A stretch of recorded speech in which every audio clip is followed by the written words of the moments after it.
मियां नवाज शरीफ की रिहाई का मामला कितने पैसों में हो सकता है, वजीर इत्तलात ने बड़ा बयान जारी कर दिया।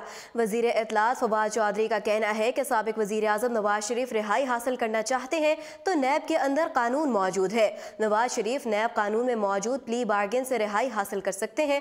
फवाद चौधरी का कहना था कि नवाज शरीफ के केस के 300 बिलियन रुपए बनते हैं, अगर वो दें तो फिर अदालत उनकी रिहाई का फैसला कर सकती है।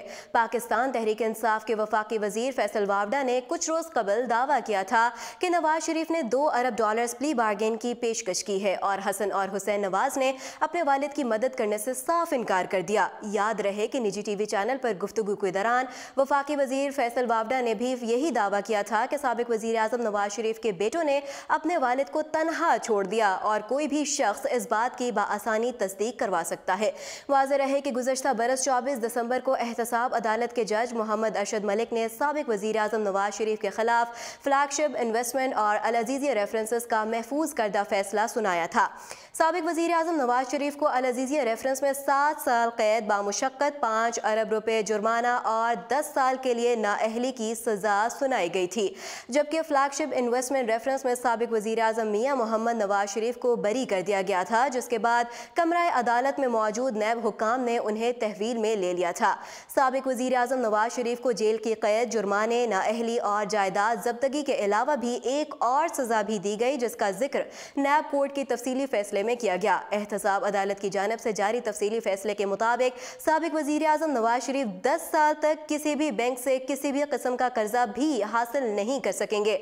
याद रहे कि गुज़श्ता हफ्ते इस्लामाबाद हाई कोर्ट ने अदालत की बुनियाद पर मियां नवाज शरीफ की जमानत की दरख्वास्त रद्द कर दी थी। खबरों के मुताबिक कोट लखपत जेल में मियां नवाज शरीफ की हालत बतदरीज खराब हो रही है और उन्होंने अपनी वसीयत भी जारी कर दी।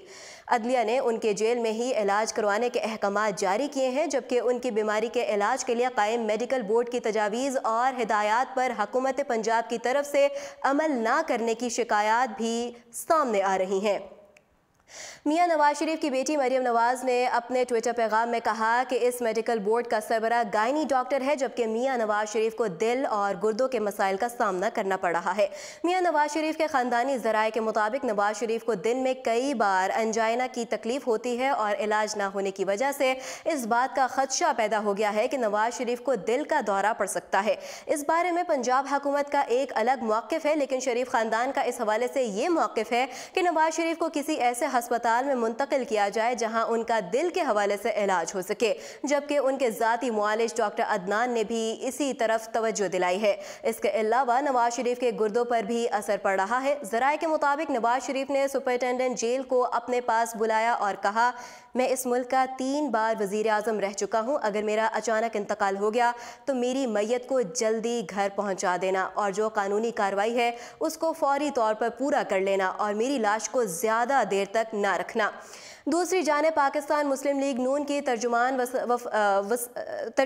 और साबिक वफाकी वजीर इत्तलात मरियम औरंगजेब ने कहा है कि तहरीक इंसाफ के पास सियासत करने के लिए सिर्फ नवाज शरीफ की सेहत ही बची है। अगर नवाज शरीफ को कुछ हुआ तो इसकी जिम्मेदार वजीर आजम इमरान खान और उनकी काबीना के अरकान हैं। मीडिया से गुफ्तगू करते हुए मरियम औरंगजेब ने कहा कि तहरीक इंसाफ के पास सियासत करने के लिए सिर्फ नवाज शरीफ की सेहत बची है। कहते हैं तब्दीली आई है जो महज नारों से साबित हो रही है। ये ज़हनी और अखलाकी पस्ती है कि साबिक वज़ीर आज़म नवाज शरीफ को जेल में सेहत की कोई सहूलत मुयस्सर नहीं।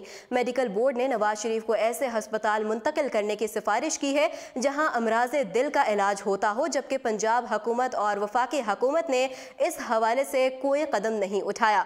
मरियम औरंगजेब ने मुतालबा किया कि नवाज शरीफ को ऐसे अस्पताल मुंतकिल किया जाए जहां उनका इलाज हो सके। उन्होंने कहा कि 3 बार मुंतखब वज़ीर आज़म के साथ नारवा सलूक करने वालों से जवाब तलब करेंगे। अगर नवाज शरीफ को कुछ हुआ तो इसके जिम्मेदार वजीर आजम इमरान खान और उनकी काबीना के अरकान होंगे। मजीद अपडेट्स जानने के लिए देखते रहिए उर्दू पॉइंट।